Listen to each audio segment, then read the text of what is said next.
Segundo livro das Crônicas, capítulo 32.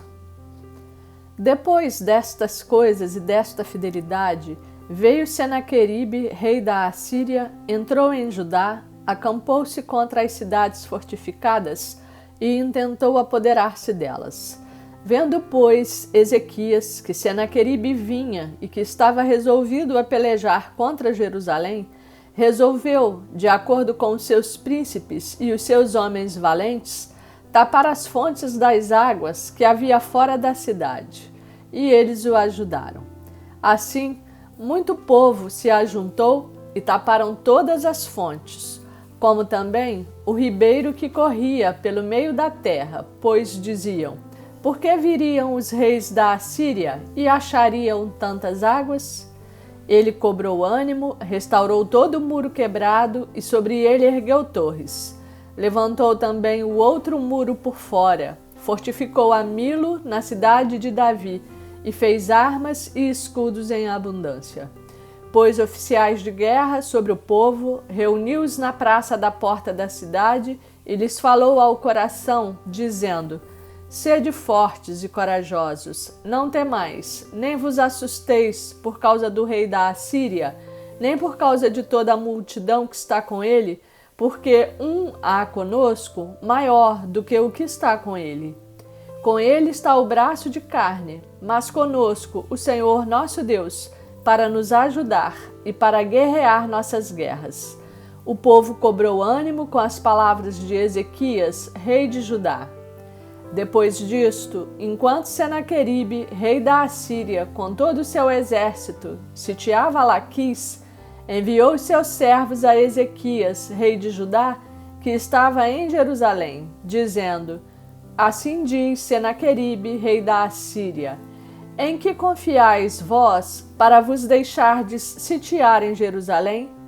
Acaso não vos incita Ezequias para morrerdes à fome e à sede, dizendo: o Senhor nosso Deus nos livrará das mãos do rei da Assíria? Não é Ezequias o mesmo que tirou os seus altos e os seus altares e falou a Judá e a Jerusalém, dizendo: diante de apenas um altar vos prostrareis e sobre ele queimareis incenso? Não sabeis vós o que eu e meu pai fizemos a todos os povos das terras?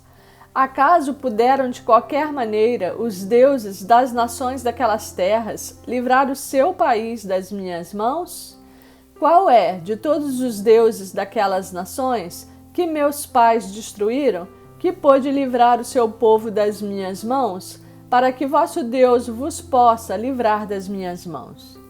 Agora, pois, não vos engane Ezequias, nem vos incite assim, nem lhe deis crédito, porque nenhum Deus de nação alguma, nem de reino algum, pôde livrar o seu povo das minhas mãos, nem das mãos de meus pais. Quanto menos vos poderá livrar o vosso Deus das minhas mãos. Os seus servos falaram ainda mais contra o Senhor Deus e contra Ezequias, seu servo. Senaqueribe escreveu também cartas para blasfemar do Senhor Deus de Israel e para falar contra ele, dizendo: assim como os deuses das nações de outras terras não livraram o seu povo das minhas mãos, assim também o Deus de Ezequias não livrará o seu povo das minhas mãos. Clamaram os servos em alta voz em judaico contra o povo de Jerusalém, que estava sobre o muro, para os atemorizar e os perturbar, para tomarem a cidade. Falaram do Deus de Jerusalém, como dos deuses dos povos da terra, obra das mãos dos homens. Porém, o rei Ezequias e Isaías, o profeta, filho de Amós, oraram por causa disso e clamaram ao céu. Então o Senhor enviou um anjo que destruiu todos os homens valentes, os chefes e os príncipes no arraial do rei da Assíria. E este, com o rosto coberto de vergonha, voltou para a sua terra. Tendo ele entrado na casa de seu Deus, os seus próprios filhos ali o mataram à espada. Assim, livrou o Senhor a Ezequias e os moradores de Jerusalém das mãos de Senaqueribe, rei da Assíria, e das mãos de todos os inimigos, e lhes deu paz por todos os lados. Muitos traziam presentes a Jerusalém ao Senhor e coisas preciosíssimas a Ezequias, rei de Judá, de modo que depois disto foi enaltecido à vista de todas as nações. Naqueles dias adoeceu Ezequias mortalmente. Então orou ao Senhor, que lhe falou e lhe deu um sinal. Mas não correspondeu Ezequias aos benefícios que lhe foram feitos, pois o seu coração se exaltou, pelo que houve ira contra ele e contra Judá e Jerusalém. Ezequias, porém, se humilhou por se ter exaltado seu coração, ele e os habitantes de Jerusalém. E a ira do Senhor não veio contra eles nos dias de Ezequias. Teve Ezequias riquezas e glória em grande abundância. Proveu-se de tesourarias para prata, ouro, pedras preciosas, especiarias, escudos e toda sorte de objetos desejáveis. Também proveu-se de armazéns para a colheita do cereal, do vinho e do azeite, e de estrebarias para toda espécie de animais e de redis para os rebanhos. Edificou também cidades e possuiu ovelhas e vacas em abundância, porque Deus lhe tinha dado muito numerosas possessões. Também o mesmo Ezequias tapou o manancial superior das águas de Giom e as canalizou para o ocidente da cidade de Davi. Ezequias prosperou em toda a sua obra. Contudo, quando os embaixadores dos príncipes da Babilônia lhe foram enviados para se informarem do prodígio que se dera naquela terra, Deus o desamparou para prová-lo e fazê-lo conhecer tudo o que lhe estava no coração. Quanto aos mais atos de Ezequias e às suas obras de misericórdia, eis que estão escritos na visão do profeta Isaías, filho de Amós, e no livro da história dos reis de Judá e de Israel. Descansou Ezequias com seus pais e o sepultaram na subida para os sepulcros dos filhos de Davi. E todo Judá e os habitantes de Jerusalém lhe prestaram honras na sua morte. E Manassés, seu filho, reinou em seu lugar. Segundo livro das Crônicas, capítulo 33. Tinha Manassés 12 anos de idade quando começou a reinar, e 55 anos reinou em Jerusalém. Fez o que era mal perante o Senhor, segundo as abominações dos gentios, que o Senhor expulsara de suas possessões de diante dos filhos de Israel. Pois tornou a edificar os altos que Ezequias, seu pai, havia derribado. Levantou altares aos Baalins e fez postes ídolos, e se prostrou diante de todo o exército dos céus e o serviu. Edificou altares na casa do Senhor, da qual o Senhor tinha dito: em Jerusalém porei o meu nome para sempre. Também edificou altares a todo o exército dos céus nos 2 átrios da casa do Senhor. Queimou seus filhos como oferta no vale do filho de Inom, adivinhava pelas nuvens, era agoureiro, praticava feitiçarias, tratava com necromantes e feiticeiros, e prosseguiu em fazer o que era mal perante o Senhor para o provocar a ira.